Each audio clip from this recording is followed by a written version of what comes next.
Morning friends, எல்லாருக்கும் வணக்கம். இன்னைக்கு பிப்ரவரி 2ஆம் நாள், விசுவாவசு வருடம், தை மாதம் 19ஆம் நாள்.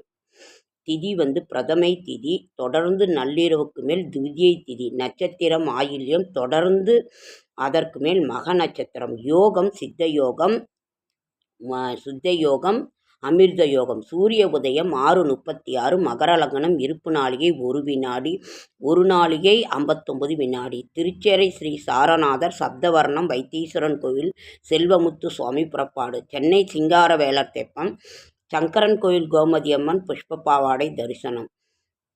இன்று நல்ல நேரம் என்கின்ற சுபகோரை காலை 6:30 to 7:30, மாலை 4:30 to 5:30. கௌரி நல்ல நேரம் 9:00 to 10:30, மாலை 7:30 to 8. சந்திராசிரமம் மூல நட்சத்திரத்துக்கும் போராட நட்சத்திரத்துக்கும் சந்திராசிரமம்.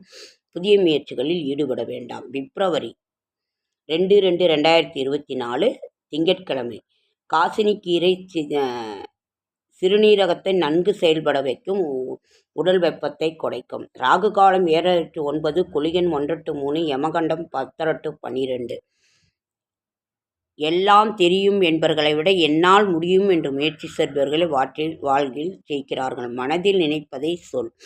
சூலம் கிழக்கு, பரிகாரம் தயிர், திதி பிரதமை திதி. சுபகோரை 6 to 7:30, 6 to 7, 12 to 2, 3 to 4, 6 to 9 மாலை. இன்றைய கிரக நிலவரம். மேஷம் ரிஷபத்தில் 1, மிதுனத்தில் குரு, சிம்மத்தில் கேது, தனுசில் 1, மகரத்தில் சூரியன் செவ்வாய் சுக்கிரன், கும்பத்தில் சனி புதன் ராகு. இன்றைய கிரக நிலவரம். மேஷம் சிக்கல், ரிஷபம் ஆதரவு, மிதுனம் பணிவு, கடகம் மாற்றம், சிம்மம் லாபம், கன்னி செலவு, துலாம் சுகம், விருச்சிகம் கவலை, தனுசு வெற்றி, மகரம் முயற்சி, கும்பம் நன்மை, மீனம் பயம். நாளைய விசேஷங்கள்.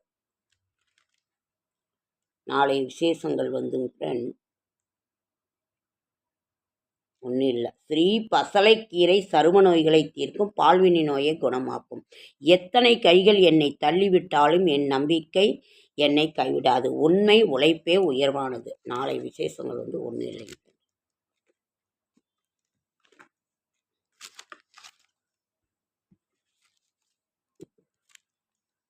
பிப்ரவரி 2. செடியாய வல்வினைகள் தீர்க்கும் தெருமாலே, நெடியானே வேங்கடவா நின் கோயிலின் வாசல், அடியாரும் வானவரும் அறம்பெயரும் கிடந்தீங்கும் படியாய் கிடந்து உன் பவளவாய் காண்பேன். பிப்ரவரி 2. இஷ்டி மாகபகுலம். நாளை திருமலை மிசையாழ்வார் குரு பூஜை.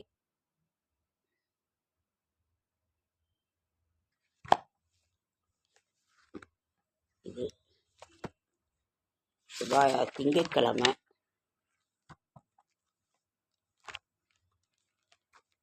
நட்சத்திர பலன் பார்ப்போம்.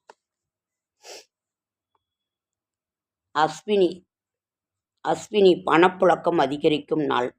பரணி நன்மைகள் அதிகம் நடக்கும் நாள். கிருத்திகை வழக்குகளில் வெற்றி. ரோகிணி புனித பயணம் செய்வீர்கள். மிருகசீரிடம் வியாபாரத்தில் இருந்த நெருக்கடி நீங்கும். திருவாதிரை தந்தை வழி செல்வம் வரும். புனர்பூசம் நினைத்த காரியம் நடக்கும். பூசம் காரிய தடைகள் நீங்கும். ஆயில்யம் மகிழ்ச்சி ஏற்படும் நாள். மகம் பிரயாணத்தில் வெற்றி. பூரம் நண்பர்களால் உதவி.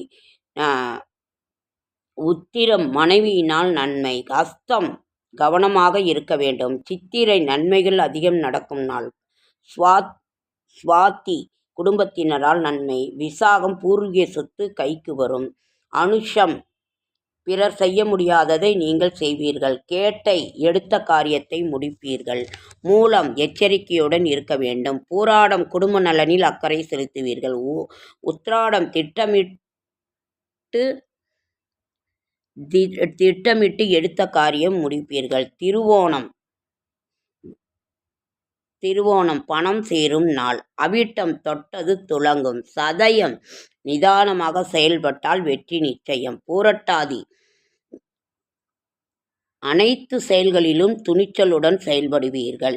உத்திரட்டாதி நல்லவர்களின் நட்பு கிடைக்கும். ரேவதி வெளிநாடு செல்லும் யோகத்திற்குரிய அந்த ஒரு செயல் அதாவது அதனுடைய செய்தி நமக்கு தேடி வரும்.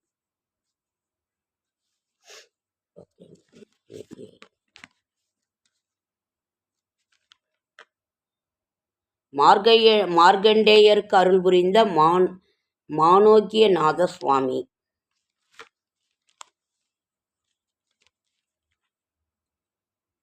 நமக்கு திங்கட்கிழமை குழந்தைக்கு முதல் சோறு ஊட்டப்படும் திருத்தலம் ஒரு சிலர் குருவாயூரில் செய்வாங்க. ஒரு சிலர் வீட்டிலேயே 5ஆம் மாதம் பிறந்த உடனே செய்வாங்க. உங்கள் ஊர்களில் சிதம்பரத்திலிருந்து தென்கிழக்கே கவரப்பட்டி செல்லும் வழியில் 5 கிலோமீட்டர் தொலைவில் உள்ளது சிவகுரு உச்சிநாத திருக்கோவில். சீர்காழி சிதம்பரம் அந்த பக்கம்லாம் ரொம்ப நல்லா இருக்கும். அகத்தியர் வழிபட்ட இளஞ்சி குமார சுவாமி. தென்காசி மாவட்டத்தில் இயற்கை எழிலிருந்த இளஞ்சி என்னும் ஊரில் அமைந்துள்ளது இளஞ்சி குமாரர் திருக்கோவில். இத்தலத்தில் சிவபெருமான் திருவாளகநாதர் என்ற திருநாமத்துடன் அருள்புரிகிறார். அன்னை இருவாளுக ஈசக்கினியாள் ஆவார். இங்கு எழுந்தருளியுள்ள முருகப்பெருமான் திரு இளஞ்சி குமரர் என்னும் நாமத்துடன் அற்புதமாக காட்சி தருகிறார்.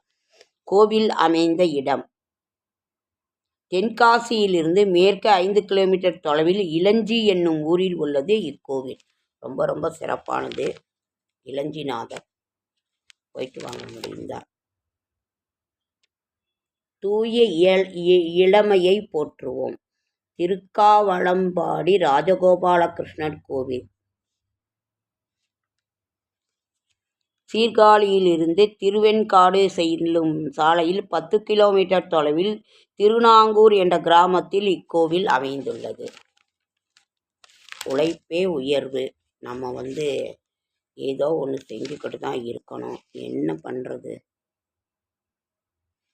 ஒன்றும் புரிய மாட்டேங்குது.